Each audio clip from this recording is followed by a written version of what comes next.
Hello guys, welcome to Skynomics academy. मेरा नाम है श्रीनिवास सती। तो लास्ट वीडियो में हमने डिस्कस करा था बेटा मोमेंट ऑफ फोर्स, और होपफुली आपको वो पसंद आया होगा और समझ आया होगा। तो आज हम जो अपना नेक्स्ट टॉपिक है वो शुरू करने जा रहे हैं, और नेक्स्ट टॉपिक जो है वो है हमारा कपल। वो है कपल, ठीक है।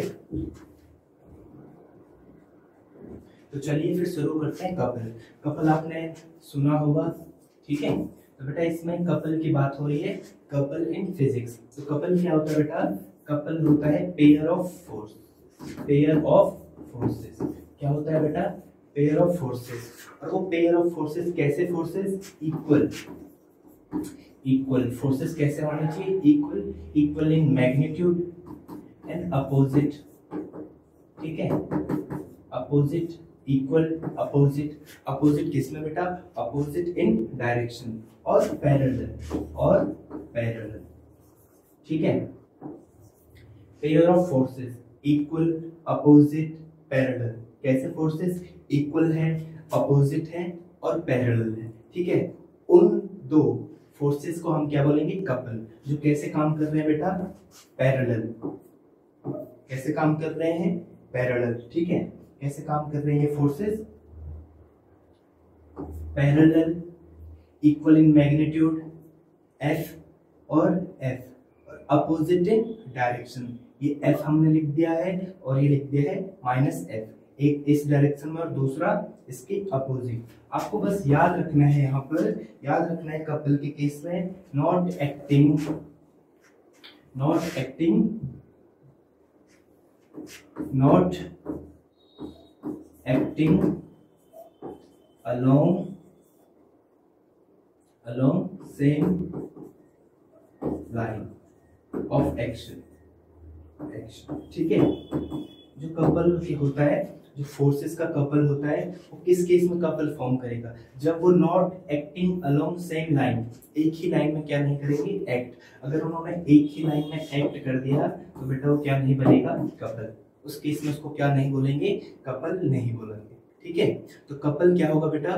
कपल होगा pair of forces, pair of forces equal in magnitude, opposite in direction and parallel, ठीक है। तो हम क्या कह सकते हैं? Two forces which are equal in magnitude, opposite in direction and parallel forms couple. क्या फॉर्म करते हैं बेटा?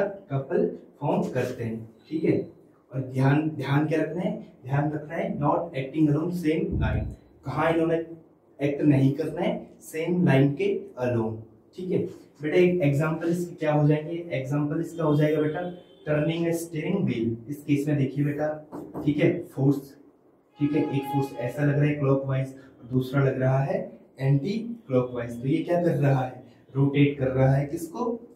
स्टीयरिंग व्हील को। तो ठीक है बेटा, एग्जांपल इसका फर्स्ट हमने क्या बोला? टर्निंग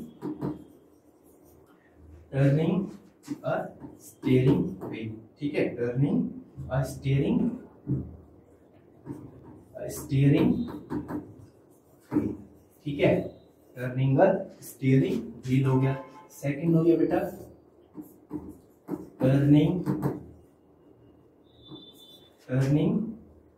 टर्निंग अ की इन लॉक, ठीक है।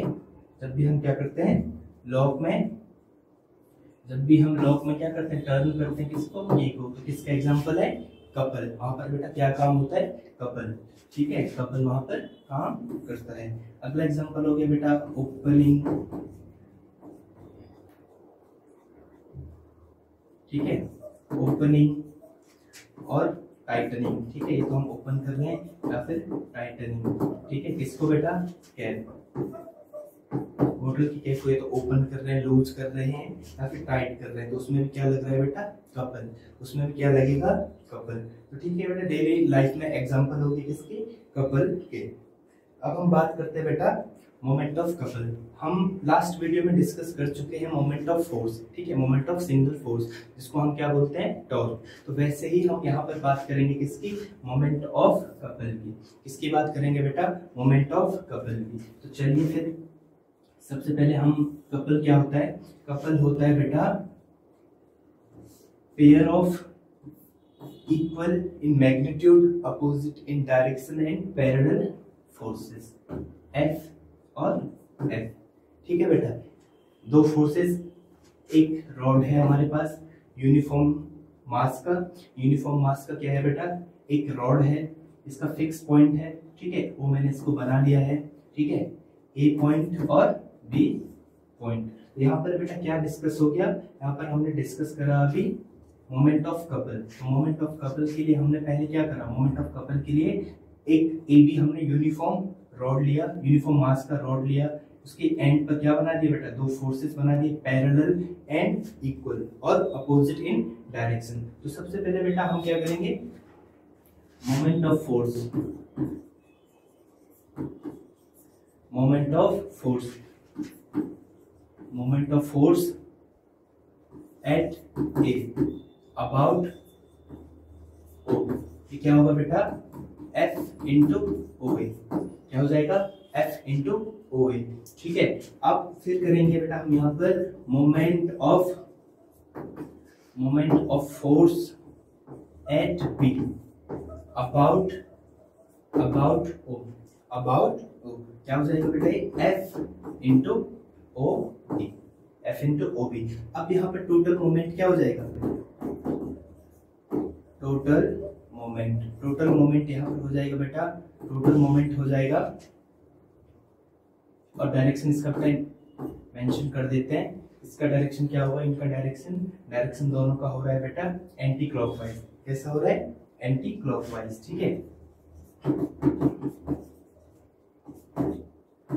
एंटी क्लॉकवाइज, इसका भी क्या होगा बेटा, एंटी क्लॉकवाइज। ठीक है, तो टोटल मोमेंट ऑफ फोर्स क्या होगा बेटा, टोटल मोमेंट ऑफ फोर्स क्या होगा, F into O A plus F into O B.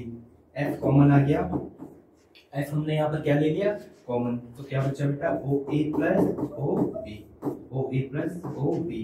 F into और O A plus O B क्या है बेटा, ए बी, क्या है, ए बी। ठीक है, तो ये हो गया बेटा मोमेंट ऑफ कपल। क्या हो गया, मोमेंट ऑफ कपल। कैसे इसको डिफाइन करेंगे बेटा, मोमेंट ऑफ कपल होता है, मोमेंट ऑफ कपल होता है ईदर फोर्स। क्या होता है बेटा, ईदर फोर्स, दोनों में से कोई भी फोर्स ले लो, either force multiplied by arm couple. ठीक है, कपल आर्म, इसको क्या बोलते हैं, कपल आर्म, इसको क्या बोलते हैं बेटा, कपल आर्म। ठीक है, कपल आर्म, ए भी क्या हो गया, कपल आर्म, या फिर इसको बोले F into D, F into D. ठीक है, either force multiplied bye couple arm. Unit इसका क्या होगा, यूनिट इसका वही होगा जो मोमेंट ऑफ फोर्स होता है, न्यूटन। ठीक है, तो बेटा मोमेंट ऑफ कपल को कैसे डिफाइन करेंगे, either force multiplied bye couple arm. ठीक है, कपल आर्म। ठीक है, अब बात करते हैं यहाँ पर बेटा, इसमें क्या होगा बेटा, ये पॉइंट मैटर करता है कि नहीं करता है, point of application. Point of application बेटा इसमें मैटर नहीं करेगा। मैं इस पॉइंट को चाहे फिक्स यहाँ पर फिक्स कर दूं, लेकिन आर्म कपल क्या रहेगा हमारा, आर्म कपल का डिस्टेंस रहेगा सेम, आर्म कपल का डिस्टेंस क्या रहेगा, सेम रहेगा। ठीक है, इस केस में जो एक फिक्स पॉइंट है ये मैटर नहीं कर रहा है। ठीक है, तो moment of couple is independent of this point. ठीक है, इंडिपेंडेंट ऑफ दिस पॉइंट। तो इसीलिए बेटा इसको क्या बोलते हैं, मोमेंट ऑफ कपल क्या हो गया बेटा, मोमेंट ऑफ कपल हो गया हमारा फ्री वेक्टर। क्या हो गया, फ्री वेक्टर। ठीक है, इसको आपने ध्यान रखना है। अब बेटा इक्विलिब्रियम की बात करते हैं कि बॉडीज इक्विलिब्रियम में कब रहेगी, एक बॉडी इक्विलिब्रियम में किस कंडीशन में रहेगी। ठीक है, तो इक्विलिब्रियम क्या हो गया बेटा, पहले मैं आपको एग्जांपल से समझा देता हूं। ठीक है, तो यहाँ पर बेटा कोई बॉडी है, ठीक है, कोई बॉडी अभी रेस्ट पर है। ठीक है बेटा, मैंने एक फोर्स यहाँ पर इस डायरेक्शन में लगा दिया। ठीक है, और एक फोर्स इस डायरेक्शन में, एक फोर्स इस डायरेक्शन में, और दोनों फोर्स क्या है, इक्वल।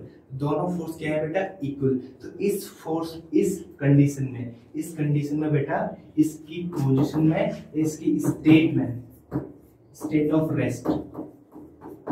रेस्ट में कोई भी चेंज नहीं आएगा। क्यों, क्योंकि जितना फोर्स इस डायरेक्शन में लग रहा है उतना ही फोर्स इस डायरेक्शन में हम एक्सर्ट कर रहे हैं। तो फोर्स, तो बॉडी बेटा इसमें किसमें है, बॉडी किस कंडीशन में है, इक्विलिब्रियम पर। तो इक्विलिब्रियम बेटा होता क्या है, इक्विलिब्रियम होगा बेटा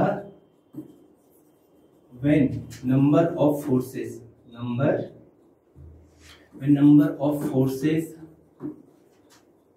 acting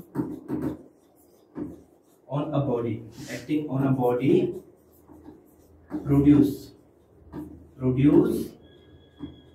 no change in state of that body, ठीक है।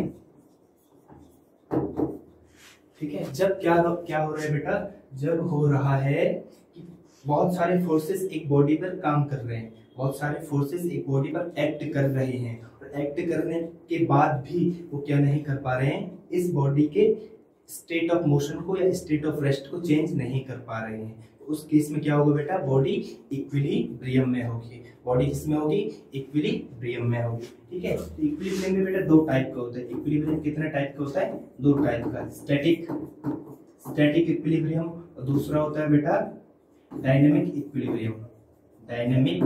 ठीक है, इक्विलिब्रियम स्टैटिक इक्विलिब्रियम का एग्जांपल बेटा ये हो गया।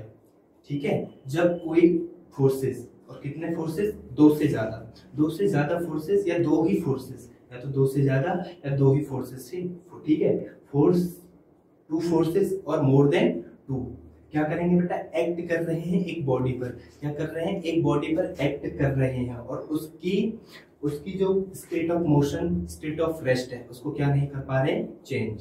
फर्स्ट केस में क्या हो रहा है बेटा, रेस्ट पर था और हमने फोर्स अप्लाई करा, इसके बाद भी उसका रेस्ट पोजीशन क्या नहीं हुआ, चेंज, तो ये क्या हो गया बेटा, स्टैटिक। जब बॉडी फोर्स अप्लाई करने के बाद भी किसमें रहे, रेस्ट पर रहे, तो उसको बोलेंगे बेटा स्टैटिक इक्विलिब्रियम। अगला एग्जांपल है बेटा, अगला एग्जांपल स्टैटिक का है। स्टैटिक का ही एग्जांपल क्या है बेटा, एक बुक हमने, ठीक है, एक बुक बेटा हमने रखी है टेबल पर, कहाँ पर रखी हुई है, टेबल पर। ठीक है, बुक का वेट बेटा, बुक का वेट हमेशा क्या करेगा इस पे, mg, अगर m मास किसका हो, बुक का, mg बेटा हमेशा वर्क करेगा, एक्ट करेगा किस डायरेक्शन में, डाउनवर्ड डायरेक्शन में। और इसको बैलेंस कौन कर रहा है, इसको बैलेंस कर रहा है बेटा नॉर्मल फोर्स। कौन बैलेंस कर रहा है, नॉर्मल फोर्स। इसको बैलेंस कर रहा है नॉर्मल फोर्स, जो कहाँ एक्ट कर रहा है, अपवर्ड डायरेक्शन में। कहाँ एक्ट कर रहा है, अपवर्ड डायरेक्शन में। तो ठीक है, ये कैसा हो गया बेटा, ये भी एग्जांपल हो गया स्टैटिक, इसीलिए तो रेस्ट पर है। इसका जो वेट है, बॉडी का वेट है, वो डाउनवर्ड डायरेक्शन में एक्ट कर रहा है, लेकिन इस पे नॉर्मल फोर्स लगता है किस डायरेक्शन में, अपवर्ड डायरेक्शन में, और दोनों ही एक दूसरे को क्या कर देते हैं, बैलेंस कर देते हैं। और बैलेंस करने के बाद क्या हो जाता है, बॉडी रेस्ट पर ही रहती है। ठीक है, but dynamic forces, dynamic equilibrium की हम बात करें तो डायनेमिक इक्विलिब्रियम क्या होगा बेटा, जब फोर्स अप्लाई करने के बाद, जब बहुत सारे फोर्स हम अप्लाई करते हैं और उसके बाद भी उसका जो स्टेट ऑफ मोशन है, ऑब्जेक्ट का स्टेट ऑफ मोशन है, वो क्या नहीं हो रहा है, चेंज।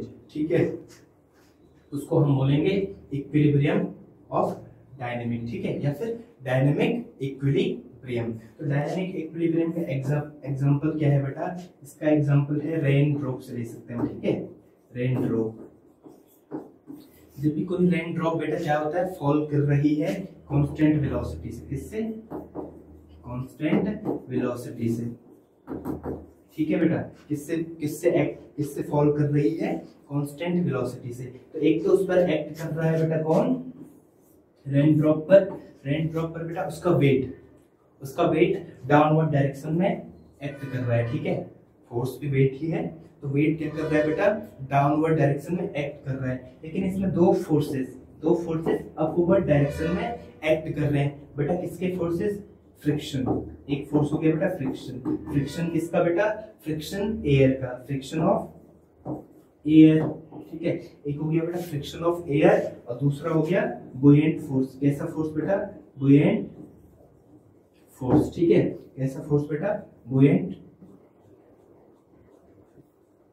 ठीक है, बुयेंट फोर्स। किसका फोर्स, बुयेंट किस डायरेक्शन में एक्ट करता है, बुयेंट एक्ट करता है बेटा अपवर्ड डायरेक्शन में। तो ठीक है, उसके वेट को किसने बैलेंस कर लिया है, रेन ड्रॉप के वेट को बैलेंस कर लिया बेटा फ्रिक्शन ऑफ एयर ने और बुयेंट फोर्स ने। ठीक है, तो ये हो गया डायनेमिक इक्विलिब्रियम। ठीक है,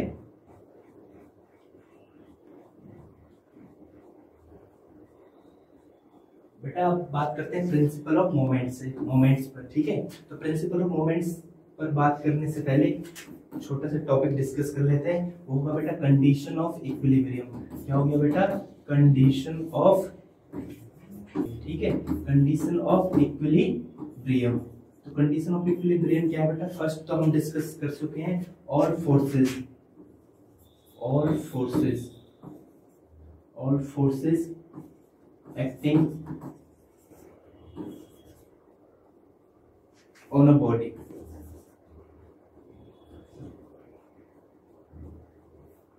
इसको भी कट ही करना है, इसको वर्क का फॉर्म इसको ठीक है।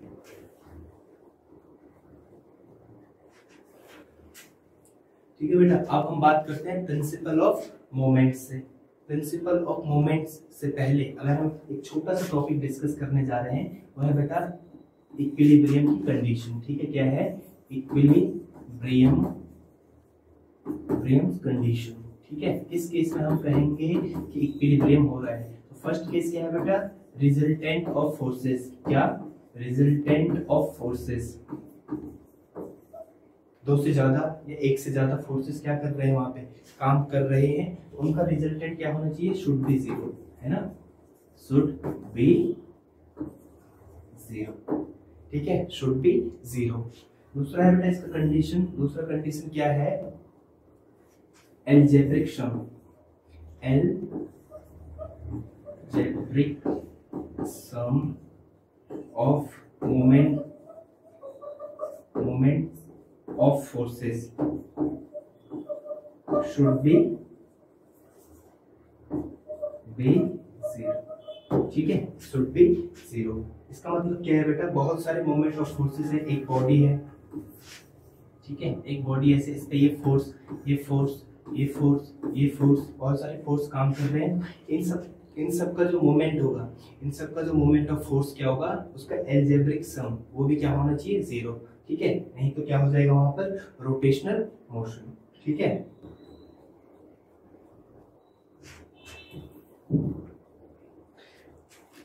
बेटा प्रिंसिपल ऑफ मोमेंट्स भी इसी हिसाब का है और इसी पर बेस है। प्रिंसिपल ऑफ मोमेंट्स क्या है बेटा? प्रिंसिपल ऑफ मोमेंट्स है anti clockwise moments is equal to होता है बेटा क्लॉकवाइज मोमेंट्स। ठीक है, किसी बॉडी पर बहुत सारे फोर्सेस एक्ट कर रहे हैं और वहां पर क्या है बेटा? एंटी क्लॉकवाइज मोमेंट्स है, क्लॉकवाइज मोमेंट्स है। तो क्या? Anti clockwise moments should be equal to clockwise moments. ठीक है, इसे कैसे?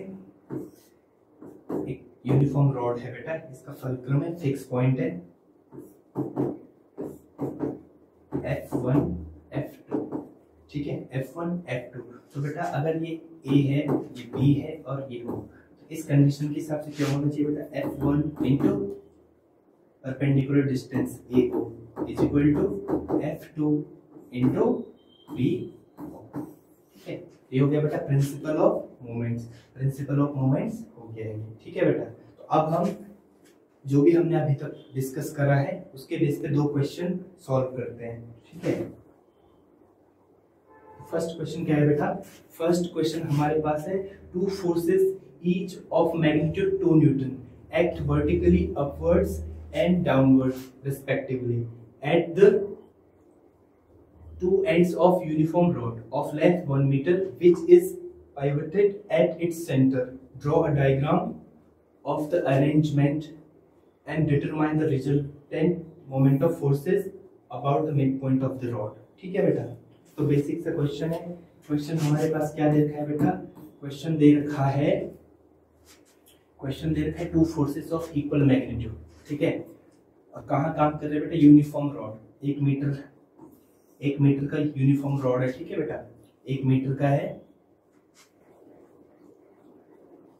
इस पे एक यूनिफॉर्म रॉड हम बना लेते हैं। उसमें बेटा दो फोर्सेस एक्ट कर रहे हैं 2 न्यूटन के, एक वर्टिकली अपवर्ड, सबसे पहले फर्स्ट फोर्सेस फर्स्ट हम क्या करेंगे बेटा, 2 न्यूटन का फोर्स वर्टिकली और एक 2 न्यूटन का फोर्स, ठीक है, वर्टिकली डाउनवर्ड इस डायरेक्शन में काम कर रही है बेटा, ठीक है। अब इसमें देखा है टोटल लेंथ कितना 1 मीटर, इसको ए मान लेते हैं, इस पॉइंट को, इसको मान लेते हैं बी। मिड पॉइंट होगा बेटा क्या, ओ, मिड पॉइंट क्या होगा ओ, ओ से ए के बीच का डिस्टेंस होगा बेटा 0.5 मीटर, ठीक है, और ओ से बी का भी होगा 0.5 मीटर, ठीक है। क्यों, क्योंकि पूरा क्या है 1 मीटर, ठीक है। ड्रॉ द डायग्राम, डायग्राम हमने क्या कर लिया है, ड्रॉ कर लिया है। अब हमने क्या करना है, रिजल्टेंट करना है बेटा, ठीक है। बेटा किस किस किस डायरेक्शन में मूव करेगा, रोटेट करेगा, ये रोटेट करेगा बेटा क्लॉकवाइज डायरेक्शन में, ठीक है। इसमें रोटेट करेगा क्लॉकवाइज डायरेक्शन में। तो सॉल्व अगर हम इसको करें तो सॉल्व करें तो बेटा क्या होगा, मोमेंट ऑफ फोर्स, टॉर्क बोल रहा हूं मैं इसको, मोमेंट ऑफ फोर्स एट ए और अबाउट ओ क्या होगा बेटा 2 इंटू ओ ए, 2 इंटू ओ ए क्या हो जाएगा बेटा 2 इंटू 0.5, तो 1 न्यूटन मीटर। और कैसा बेटा क्लॉकवाइज, कैसा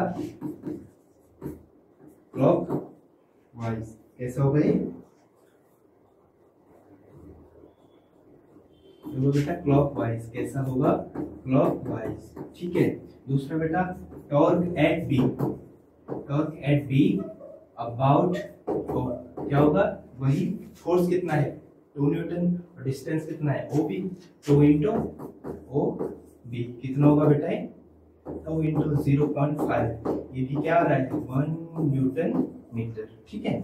ये भी क्या है क्लॉकवाइज, ये भी क्या है बेटा क्लॉकवाइज, ठीक है। अब हमें करना है क्या, रिजल्टेंट मोमेंट ऑफ फोर्स। तो टोटल टॉर्क क्या होगा बेटा, यहाँ पर टोटल टॉर्क हो जाएगा 1 newton metre plus 1 newton metre, तो क्या हो जाएगा बेटा ये 2 न्यूटन मीटर, क्या हो जाएगा 2 न्यूटन मीटर और क्लॉकवाइज, ठीक है बेटा। तो फर्स्ट क्वेश्चन का आंसर ये हो गया, ठीक है। कौन सा लगाया था हमने लगाया मोमेंट ऑफ फोर्सेस का, ठीक है, प्रिंसिपल मोमेंट ऑफ फोर्सेस वो हमने यहाँ पर यूज करा, ठीक है।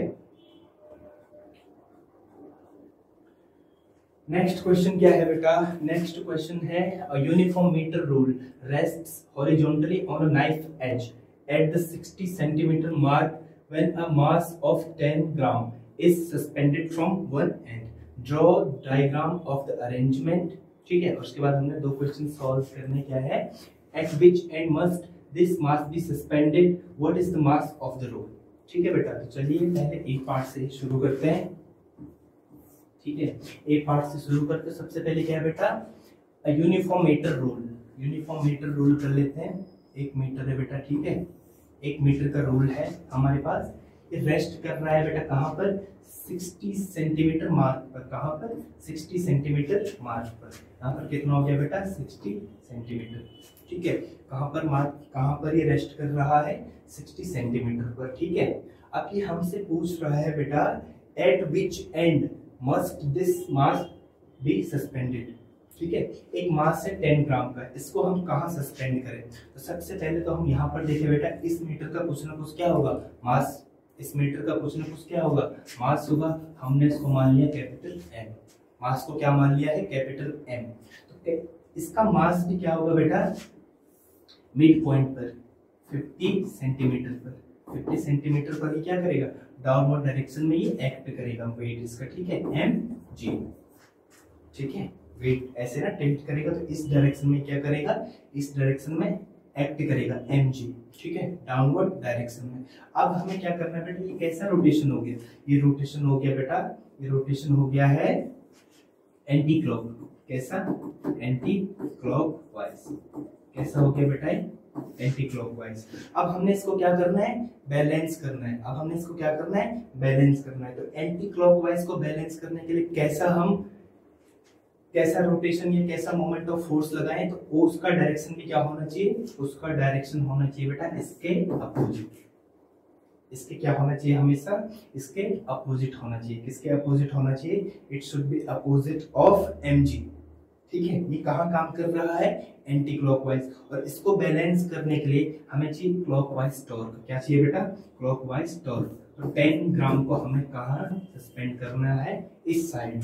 फर्स्ट का आंसर तो आ गया बेटा, 10 ग्राम को हमें एक एंड पर यहाँ सस्पेंड करना है, ठीक है, क्योंकि इसका रोटेशन कैसा हो जाएगा, क्लॉकवाइज, है ना, इसका मोमेंट ऑफ फोर्स हो जाएगा क्लॉकवाइज। तो ठीक है, इसलिए ये कहाँ हो जाएगा, बैलेंस हो जाएगा। क्या हो जाएगा बेटा, बैलेंस हो जाएगा।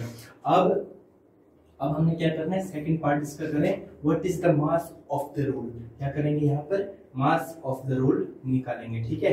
तो मास ऑफ द रोल क्या था बेटा, कैसे निकालेंगे इसको, प्रिंसिपल ऑफ मोमेंट से। कैसे निकालेंगे, प्रिंसिपल ऑफ मोमेंट से। तो प्रिंसिपल ऑफ मोमेंट्स क्या था बेटा, anti clockwise moment should be equal to clockwise moment, ठीक है।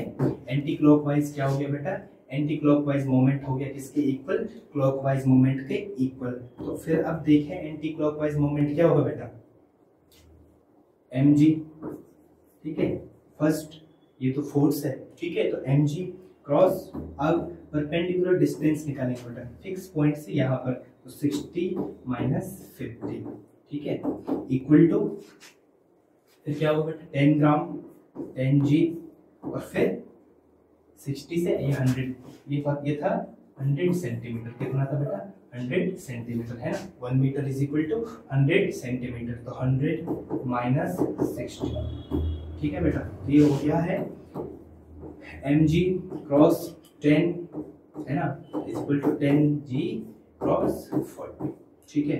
क्या हो जाएगा बेटा, m यहाँ से आ जाएगा बेटा, 10g से 10g कैंसिल, m हो जाएगा, m क्या हो जाएगा बेटा, यहाँ से m हो जाएगा हमारा, m हो जाएगा कितना,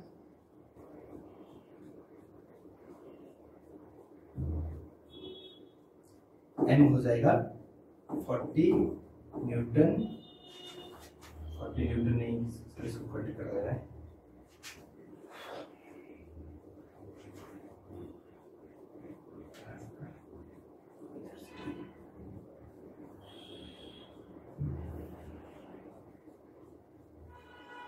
ठीक है भाई। तो यहाँ से हो जाएगा mg cross 10 is equal to 10g cross 40। तो m यहाँ से क्या हो जाएगा भाई, m हो जाएगा 40 ग्राम, ठीक है। कितना हो जाएगा, 40 ग्राम। कैसे हो जाएगा 40 ग्राम, m g से g कैंसिल, 10 से 10 कैंसिल, तो m हो जाएगा 40 और ग्राम, ठीक है। कितना आ जाएगा, 40 ग्राम। तो ये था बेटा, आज हमने डिस्कस करा कपल क्या होता है, इक्विलिब्रियम क्या होता है, प्रिंसिपल ऑफ मोमेंट्स क्या होता है, ठीक है। और उसके बेसिस पे हमने क्या करें, दो न्यूमेरिकल्स सॉल्व करें, ठीक है। तो हम डिस्कस कर चुके हैं अभी तक मोमेंट ऑफ फोर्सेस, ठीक है, मोमेंट ऑफ फोर्स हम डिस्कस कर चुके हैं। फिर हम कर चुके हैं बेटा कपल के बाद प्रिंसिपल ऑफ मोमेंट, और उसके बाद हमने दो न्यूमेरिकल्स ये सॉल्व कर लिए हैं, ठीक है बेटा। अगली वीडियो में हम जो बात करेंगे वो बात करेंगे सेंटर ऑफ ग्रेविटी के बारे में, ठीक है। तो तब तक के लिए थैंक यू।